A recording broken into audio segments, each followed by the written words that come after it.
तो आज बात करते हैं भारतीय संविधान की एक बहुत ही सबसे जरूरी हिस्से की, भाग 3। इसमें एक वादा किया गया है, मौलिक अधिकारों का वादा। और यही वो अधिकार हैं जो सच पूछिए तो हमारे पूरे लोकतंत्र की नींव हैं। लेकिन एक सवाल जो सबसे पहले दिमाग में आता है वो ये है कि किसी भी अधिकार को मौलिक यानी फंडामेंटल बनाता क्या है ना? मतलब इस एक शब्द का मतलब समझ लिया तो समझिए सब कुछ समझ आ गया। देखिए, सीधी सी बात है, मौलिक अधिकार वो हक हैं जिनकी गारंटी कोई और नहीं बल्कि हमारा संविधान खुद देता है। इनको किसी भी इंसान के, कह सकते हैं, ओवरऑल डेवलपमेंट के लिए बिल्कुल जरूरी माना जाता है। और सबसे बड़ी बात कि जो स्टेट है यानी सरकार, वो इन पर हाथ नहीं डाल सकती, इन्हें छीन नहीं सकती।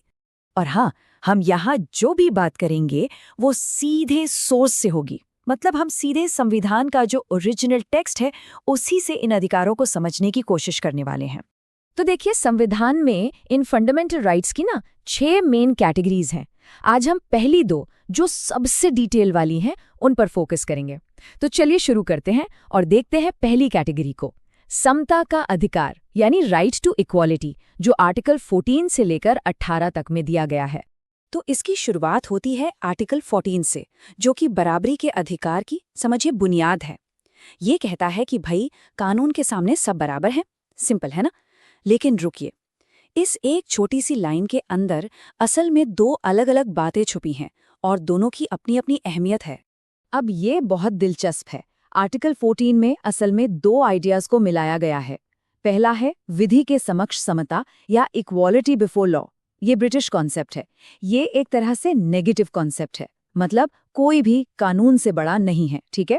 और दूसरा है कानून का समान संरक्षण या इक्वल प्रोटेक्शन ऑफ लॉज, जो अमेरिकी संविधान से लिया गया। ये एक पॉजिटिव आइडिया है कि एक जैसी सिचुएशन में सबके साथ एक जैसा बर्ताव होगा। हमारे संविधान बनाने वालों ने सोचा कि दोनों को ही डाल देते हैं ताकि बराबरी का जो आइडिया है वो हर तरह से पूरा हो। अच्छा, तो आर्टिकल 14 ने तो एक बड़ा आइडिया दे दिया। अब जो आगे के आर्टिकल्स हैं वो इसी आइडिया को समाज में असलियत में लागू करते हैं। जैसे आर्टिकल 15 कहता है कि धर्म, जाति, इन सब के आधार पर कोई भेदभाव नहीं होगा। आर्टिकल 16 सरकारी नौकरियों में सबको बराबर मौका देने की बात करता है। आर्टिकल 17 तो छुआछूत जैसी भयानक सामाजिक बुराई को ही खत्म कर देता है। और आखिर में आर्टिकल 18 जो मिलिट्री और एकेडमिक टाइटल्स को छोड़कर बाकी सभी उपाधियों को खत्म करता है ताकि समाज में सब बराबर महसूस करें। चलिए, तो ये तो हो गई समानता की बात। अब आते हैं अधिकारों की दूसरी बड़ी कैटेगरी पर, और वो है स्वतंत्रता का अधिकार यानी राइट टू फ्रीडम। इसमें फोकस पर्सनल लिबर्टी और सिविल राइट्स पर है। और इस पूरी कैटेगरी का जो दिल है ना, वो है आर्टिकल 19।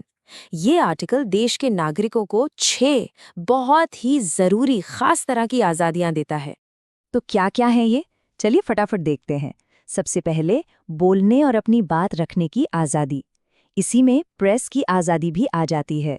फिर बिना हथियारों के शांति से इकट्ठा होने की आजादी, कोई भी यूनियन या एसोसिएशन बनाने की आजादी, फिर पूरे देश में कहीं भी घूमने फिरने की, कहीं भी बस जाने की, और आखिर में कोई भी काम, धंधा या व्यापार करने की आजादी। ये सब मिलकर ही तो एक आजाद नागरिक की जिंदगी की गारंटी देते हैं। लेकिन एक मिनट, पहले आर्टिकल 19 में 6 नहीं बल्कि 7 आजादियां हुआ करती थीं। तो सवाल ये उठता है कि वो 7वीं यानी संपत्ति का अधिकार, राइट टू प्रॉपर्टी, उसका क्या हुआ? इसकी भी अपनी एक बड़ी दिलचस्प कहानी है। तो हुआ ये कि 1978 तक संपत्ति का अधिकार एक फंडामेंटल राइट था।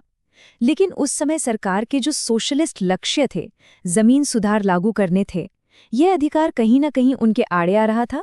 तो फिर 44th संविधान संशोधन के जरिए इसे फंडामेंटल राइट्स की लिस्ट से ही हटा दिया गया।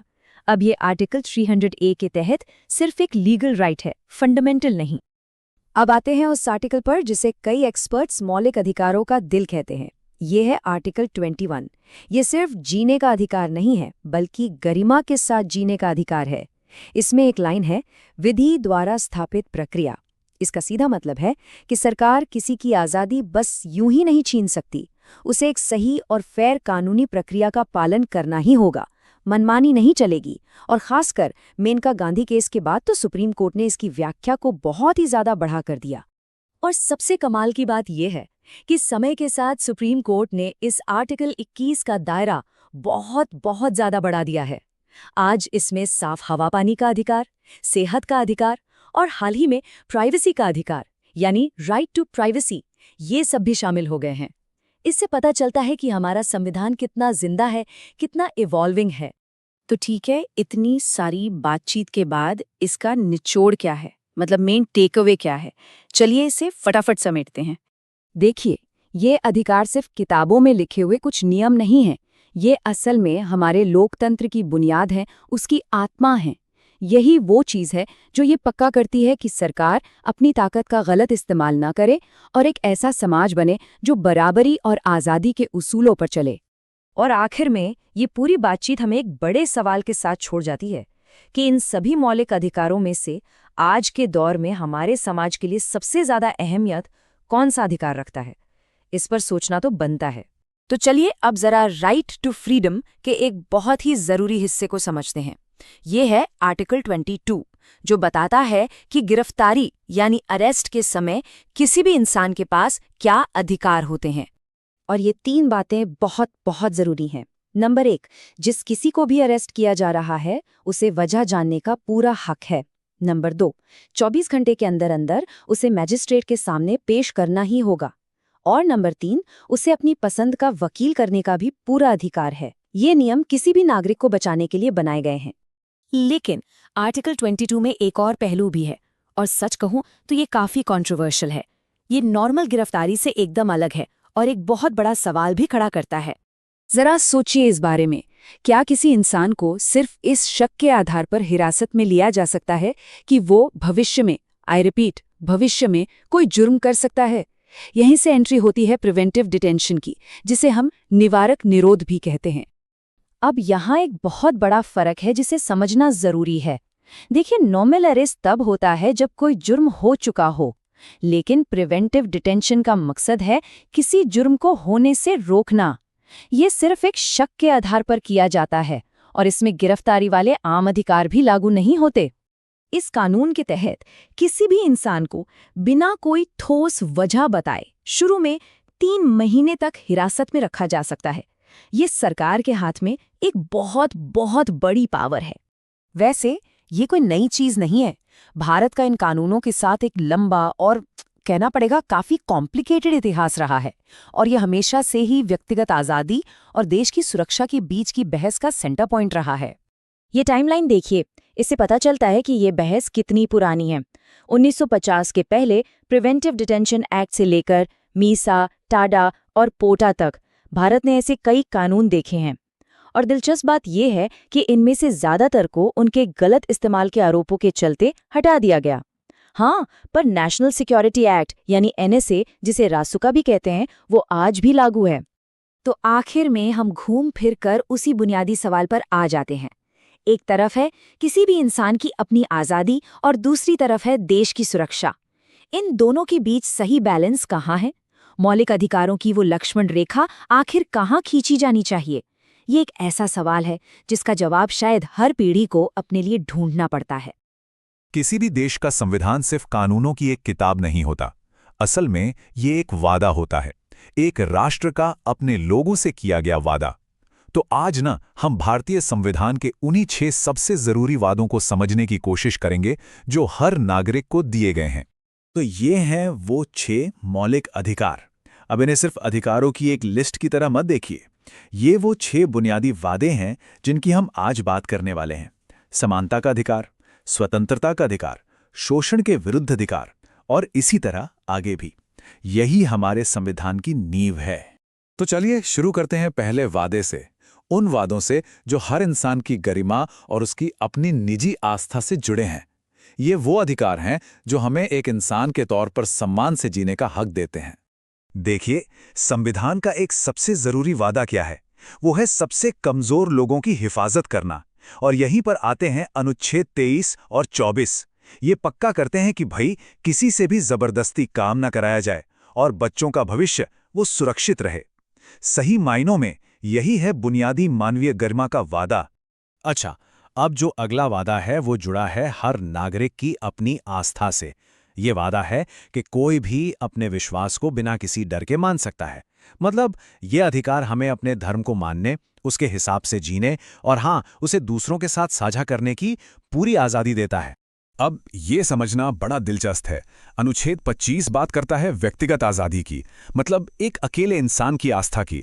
लेकिन अनुच्छेद 26 एक कदम और आगे जाता है। वो पूरे के पूरे धार्मिक समूह को अपने संस्थान चलाने और अपने मामले संभालने का अधिकार देता है। तो हुआ ना, यह व्यक्तिगत और सामूहिक दोनों लेवल पर स्वतंत्रता का वादा। तो चलिए अब आगे बढ़ते हैं और देखते हैं कि अगला वादा कैसे हमारी संस्कृति और हमारी पढ़ाई लिखाई के मौकों की हिफाजत करता है।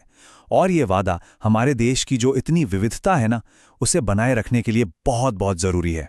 यहाँ पर एक बात समझने वाली है कि संविधान सिर्फ अधिकार नहीं दे रहा है, वो तो अल्पसंख्यक समुदायों को अपनी पहचान बनाए रखने और उसे आगे बढ़ाने के लिए ताकत भी दे रहा है, उन्हें एम्पावर कर रहा है। ये हमारे देश का जो मजबूत विविध ताना बाना है ना, उसे और भी मजबूत करने का एक बहुत बड़ा वादा है। और ये देखना बड़ा ज़रूरी है कि ये सारी बातें संविधान में कितने साफ साफ शब्दों में लिखी गई हैं। मतलब ये कोई बाद में जोड़ी गई बात नहीं है, ये हमारे संविधान बनाने वालों की सीधी और एकदम स्पष्ट सोच को दिखाता है। लेकिन एक बहुत बड़ा सवाल उठता है, क्या होगा अगर ये वादे तोड़े जाएं? क्या होगा अगर कोई सरकार या कोई संस्था इन वादों को पूरा ही ना करे? अगर ये सब सिर्फ बस कागज पर लिखे शब्द बनकर रह जाएं तो? और बस यहीं पर संविधान का सबसे शक्तिशाली वादा सामने आता है, एक ऐसी गारंटी जो ये पक्का करती है कि ये वादे सिर्फ खोखले शब्द ना रहें बल्कि हकीकत बने। सोचिए, डॉक्टर भीमराव अंबेडकर ने इसे संविधान की आत्मा कहा था, और यह उन्होंने किसी और अधिकार के लिए नहीं बल्कि खास तौर पर अनुच्छेद 32 के लिए कहा था, यानी संवैधानिक उपचारों का अधिकार। और इसका मतलब बिल्कुल सीधा है, अगर किसी के भी मौलिक अधिकार का हनन होता है तो कोई भी नागरिक सीधा देश की सबसे बड़ी अदालत यानी सुप्रीम कोर्ट का दरवाजा खटखटा सकता है। और यही वो गारंटी है जो बाकी सभी अधिकारों को असली ताकत देती है। तो सवाल यह है कि सुप्रीम कोर्ट इन अधिकारों की रक्षा करता कैसे है? वो करता है इन 5 उपकरणों के जरिए, जिन्हें रिट्स यानी WRITS कहा जाता है। ये न्याय को पक्का करने के लिए दिए जाने वाले खास आदेश हैं। हर रिट का एक खास मकसद होता है, जैसे बंदी प्रत्यक्षीकरण है। इसका मतलब है कि किसी को गलत तरीके से हिरासत में नहीं रखा जा सकता। फिर आता है परमादेश, जो किसी सरकारी अधिकारी को उसका काम करने का आदेश देता है अगर वो नहीं कर रहा हो। अधिकार परीक्षा सवाल करता है कि कोई व्यक्ति किस अधिकार से किसी सरकारी पद पर बैठा है। ये 5 रिट असल में वो औजार हैं जो ये पक्का करते हैं कि संविधान के वादे सिर्फ वादे ना रहें, हकीकत बने। और फिर से देखिए, ये सब कुछ यहाँ संविधान में बिल्कुल साफ साफ लिखा हुआ है। अनुच्छेद 32 और ये 5 रिट मिलकर एक ऐसा सुरक्षा कवच बनाते हैं जिसे तोड़ा नहीं जा सकता। तो कुल मिलाकर बात यह है कि भारतीय संविधान के जो मौलिक अधिकार हैं वो सिर्फ अच्छी बातें या नैतिक सिद्धांत नहीं हैं, वो असली लागू की जा सकने वाली शक्तियां हैं। मतलब इस पूरी बातचीत का निचोड़ क्या है? वो ये है कि संविधान कुछ वादे करता है और फिर अनुच्छेद 32 के रूप में उन वादों को पूरा करने की गारंटी भी देता है। यही चीज वादे को शक्ति में बदल देती है, एक ऐसी शक्ति जो हर एक नागरिक के हाथ में है। तो अब जब हम इन अधिकारों को जानते हैं तो सवाल ये उठता है कि इस जानकारी का हम करेंगे क्या?